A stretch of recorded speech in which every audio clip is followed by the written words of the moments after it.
भारत माता की जय। भारत माता की जय। कोल्ड वेव तैयारियों के संबंध में आयोजित इस कार्यशाला में अभी आपने जिनको सुना, उत्तराखंड राज्य के मुख्य सचिव श्री आनंद मदन जी, विभागाध्यक्ष और राष्ट्रीय आपदा प्रबंधन प्राधिकरण के सदस्य श्री राजेंद्र सिंह जी, इनका हमको बहुत सहयोग, अनेक जो आपदा के काम होते हैं, आपदा की चीजें भारत सरकार ने जिसकी पैरवी करनी होती है, उन सभी में हमारे पैरोकार भी हैं। आपदा प्रबंधन सलाहकार समिति के उपाध्यक्ष आदरणीय विनय रोहिला जी, सचिव आपदा प्रबंधन श्री विनोद सुमन जी, और कार्यक्रम में उपस्थित सभी हमारे अधिकारीगण, विभागों के आए सभी आपदा मित्र, युवा विद्यार्थीगण, युवा आपदा मित्र, एनसीसी के कैडेट्स, अनेक विषयों पर जिनकी विशिष्टताएं और विशेषज्ञता दोनों ही है, ऐसे उपस्थित सभी महानुभाव, सभी अतिथिगण, बचाव कार्य करने वाले अधिकारीगण, कर्मचारीगण, मैं इस कार्यक्रम में उपस्थित सभी हमारे एनडीआरएफ, एसडीआरएफ के सभी जवानों से आप सभी का हृदय से स्वागत करता हूं, आप सबका अभिनंदन करता हूं कि मेरे लिए भी ये अत्यंत हर्ष का विषय है कि मुझे आज शीतलहर से पहले इसकी तैयारियों के संबंध में होने वाली इस कार्यशाला में आप सभी के मध्य उपस्थित होने का अवसर प्राप्त हो रहा है। साथियों, इस महत्वपूर्ण कार्यशाला के माध्यम से शीतकाल के दौरान होने वाली संभावित चुनौतियों से निपटने के लिए तैयारियों की समीक्षा की जाएगी। साथ ही आपदा की स्थिति में हमारे विभिन्न विभाग आपदा के समय में अपने अपने तरीके से काम करते हैं, जैसा अभी मुख्य सचिव महोदय ने भी यहाँ पर बताया, तो उन सभी के बीच में बेहतर कोऑर्डिनेशन हो, एक अच्छा समन्वय बने, उस पर भी विचार मंथन होगा। इतना ही नहीं, इस कार्यशाला में हम आपदा सुरक्षित उत्तराखंड के संकल्प को साकार करने के लिए एसओपी और विशिष्ट आपदाओं की जानकारी से युक्त आज कैलेंडर भी जारी करने वाले हैं। मुझे पूरा विश्वास है कि ये प्रयास न केवल हमारी आपदा प्रबंधन व्यवस्था को और अधिक सुदृढ़ बनाने में, प्रभावी बनाने में बहुत सहायक सिद्ध होंगे, बल्कि शीत ऋतु के दौरान उत्पन्न होने वाली संभावित चुनौतियों का सामना करने के लिए हमें और अधिक सक्षम बनाने का एक माध्यम बनेंगे। साथियों, विशिष्ट भौगोलिक परिस्थितियों के कारण हम सभी जानते हैं, हमें समय समय पर होने वाली अनेक प्राकृतिक आपदाओं का सामना करना पड़ता है। हमारे लिए प्रत्येक मौसम विभिन्न चुनौतियों को लेकर आता है। आपने देखा इस वर्ष जो वर्ष 2025 बीत गया, उस वर्ष में हमें बहुत बड़ी आपदा का सामना करना पड़ा। 5 अगस्त धराली से शुरू हुई आपदा, उसने निरंतर हम सभी को बहुत जान माल की हानि करी, बड़ा नुकसान किया, और अनेक प्रकार से हमारे सामने चुनौतियां पैदा हुई। चाहे 5 अगस्त को धराली में हुई आपदा हो, उसके बाद उत्तरकाशी जनपद में श्याना चट्टी में बड़ा जल भराव, मलबा भर गया, उसके बाद या चमोली जनपद का थराली हो, चेपड़ो हो, कुंत्री हो, दुरुमा हो, ऐसे अनेक स्थान, या रुद्रप्रयाग जनपद का छेनागढ़ का क्षेत्र हो, जनपद बागेश्वर का पौसारी जैसा सीमांत क्षेत्र हो, या पौड़ी जनपद का हरसार और पैठाणी के आसपास का क्षेत्र हो, 37 गांव सहित अनेक गांव इस आपदा की पूरी तरह से चपेट में आए। या हम सब लोगों ने देखा, देहरादून में एक बड़ी आपदा का हम लोगों ने सामना किया।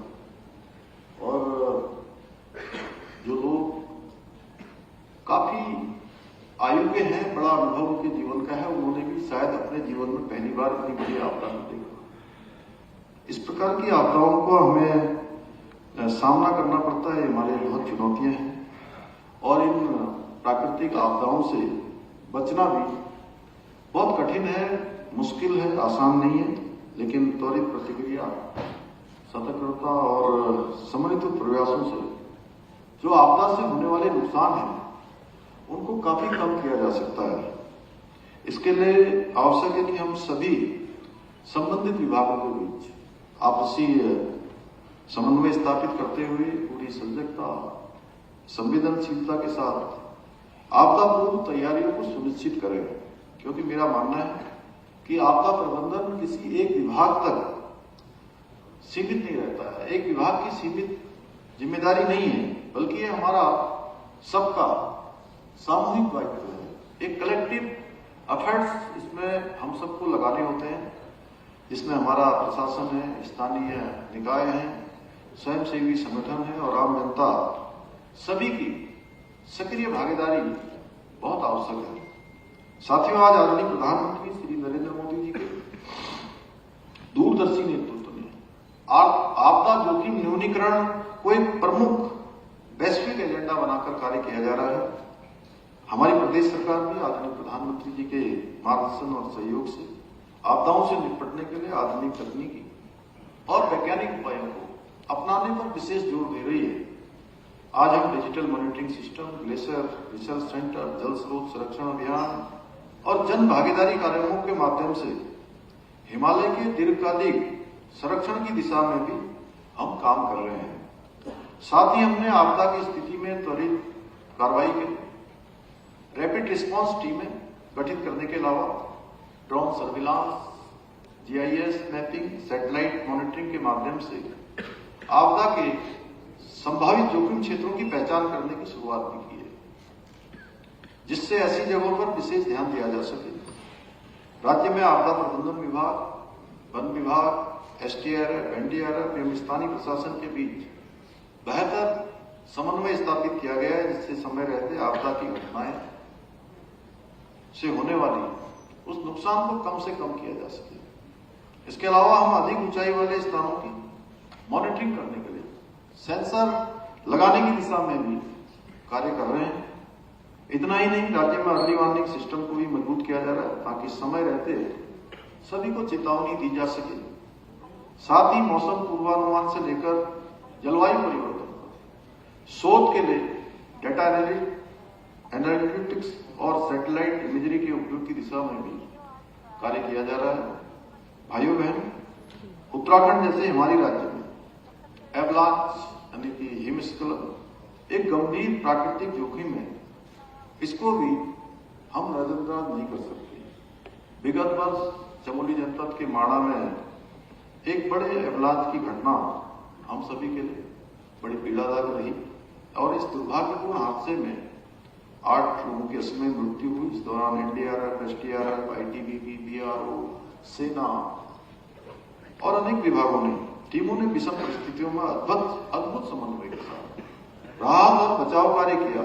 हेलीकॉप्टर और ड्रोन तकनीकी का प्रभावी उपयोग करते हुए कई जिंदगियों को बचाने का प्रयास किया गया, जिसके लिए मैं हृदय से उन सभी एजेंसियों का, उन सभी व्यक्तियों का हृदय से धन्यवाद करता हूँ, उनका आभार व्यक्त करता हूँ। हमारे राज्य में गंगोत्री ग्लेशियर, हेमकुंड साहिब, घाटोली तथा कालिंदी, बद्रीनाथ ट्रैकिंग रूट जैसे कई क्षेत्र एवलांच की दृष्टि से अत्यंत संवेदनशील हैं। इन क्षेत्रों में पर्यटन, तीर्थाटन, पर्वतारोहण गतिविधियों को सुरक्षित बनाना हमारी सर्वोच्च प्राथमिकता है। यदि हम अतीत की घटनाओं पर दृष्टि डालें तो हमें इससे महत्वपूर्ण सबक मिलते हैं। वर्ष 2022 में आप सभी को याद है, द्रौपदी के डांडा क्षेत्र में नेहरू इंस्टीट्यूट ऑफ माउंटेनियरिंग के प्रशिक्षण के दौरान 27 पर्वतारोहियों की मृत्यु हुई। देश की ये सबसे भीषण पर्वतारोहण आपदाओं में से एक रही। इसी प्रकार 2019 में नंदा देवी चोटी पर 8 पर्वतारोहियों तथा 2021 में लमखागा दर्रा में 8 पर्यटकों और त्रिशूल चोटी पर 4 नौसेना जवानों की जान जाना हम सभी को झकझोर देने वाली घटनाएं हैं। इन सभी अनुभवों से सीख लेते हुए हमारी सरकार पूर्व चेतावनी प्रणाली को मजबूत करने, आधुनिक तकनीकी के अधिकतम उपयोग, प्रशिक्षित रेस्क्यू बलों की तैनाती तथा सुरक्षित पर्यटन प्रोटोकॉल को और अधिक प्रभावी बनाने के लिए निरंतर कार्य कर रही है। हमारा संकल्प है कि मानव जीवन की सुरक्षा सर्वोपरि है और इस दिशा में कोई कमी नहीं छोड़ी जानी चाहिए, नहीं छोड़ी जाएगी। हमारी सरकार ने शीतलहर, अत्यधिक हिमपात से उत्पन्न चुनौतियों से प्रभावी रूप से निपटने के लिए भी कई ठोस और व्यवहारिक कदम उठाए हैं। हमने जहां सभी जिलों को अर्ली वार्निंग सिस्टम से जोड़ा है, वहीं अलाव, रैन बसेरा और कंबलों की पर्याप्त व्यवस्था के निर्देश भी दिए गए हैं। इसके साथ ही हमने स्वास्थ्य विभाग को भी पूरी तरह से अलर्ट मोड में रहने के अलावा सीमांत और ऊंचाई वाले क्षेत्रों में आवश्यक वस्तुओं की आपूर्ति को सुनिश्चित करने का प्रयास भी किया है। साथियों, इस अवसर पर चूंकि कार्यशाला प्रारंभ हो रही है, मैं देख रहा था कि अभी इसके बाद अन्य सत्रों में भी इस पर चर्चा होगी। मैं आप सभी को ये सुझाव देना चाहता हूं कि मौसम विभाग, आपदा प्रबंधन विभाग और स्थानीय प्रशासन आपस में यदि बेहतर समन्वय बनाएंगे और अर्ली सिस्टम को और अधिक मजबूत करते हुए शीतलहर तथा हिमपात वाले क्षेत्रों में समय पर चेतावनी और आवश्यक तैयारियां जरूर सुनिश्चित करें। साथ ही शीतलहर के दौरान स्वास्थ्य संबंधी समस्याएं जैसे हाइपोथर्मिया, जुकाम, फ्लू, निमोनिया और पुरानी बीमारियां, इनका प्रकोप बहुत बढ़ जाता है। इसलिए हमें सभी जिला अस्पतालों, स्वास्थ्य केंद्रों, मोबाइल टीमों को भी सक्रिय रखना होगा। विशेष रूप से सीमांत और ऊंचाई वाले क्षेत्रों में आवश्यक दवाइयां, हीटिंग उपकरणों और प्राथमिक उपचार सामग्री की आवश्यक आपूर्ति सुनिश्चित करनी होगी। इसके साथ ही हमें यह भी सुनिश्चित करना होगा कि आपदा के समय तुरंत राहत और बचाव के कार्य प्रारंभ किए जा सकें, उसमें किसी प्रकार का कोई विलंब न हो। जहां भी जरूरत पड़े हम तत्काल रूप से लोगों को मदद दे सकें, सहायता उनकी कर सकें। सभी जिलों में अलाव, रैन बसेरे, कंबल, त्वरित परिवहन साधन और भोजन आपूर्ति की पर्याप्त व्यवस्था भी हमको सुनिश्चित करनी होगी। आप सभी भली भांति जानते हैं कि इस मौसम में पर्वतीय क्षेत्र में बर्फबारी के कारण सड़कें भी बंद हो जाती हैं और इस चुनौती का सामना करने के लिए हमारा राज्य सड़क निर्माण परिवहन विभाग पूरी तरह से तैयार है, ताकि प्रमुख मार्गों को बर्फ हटाने और सुरक्षित वाहन संचालन की व्यवस्था करें। और जो क्षेत्र हमारे बीआरओ के पास है, उनमें भी, क्योंकि हमारे मुझे बताया गया कि हमारे सभी जिलाधिकारी भी अन्य अधिकारीगण की आज सीधे वीडियो कॉन्फ्रेंसिंग के माध्यम से इस कार्यशाला से जुड़े हुए हैं। तो उनसे वो समन्वय करके जो भी एजेंसियां उन सड़कों के कामों को देखती हैं, वो त्वरित रूप से उनको ठीक करने की व्यवस्था, यदि वहां हिमपात होता है तो हिमपात को साफ करने की व्यवस्था, वो सभी व्यवस्थाएं करें।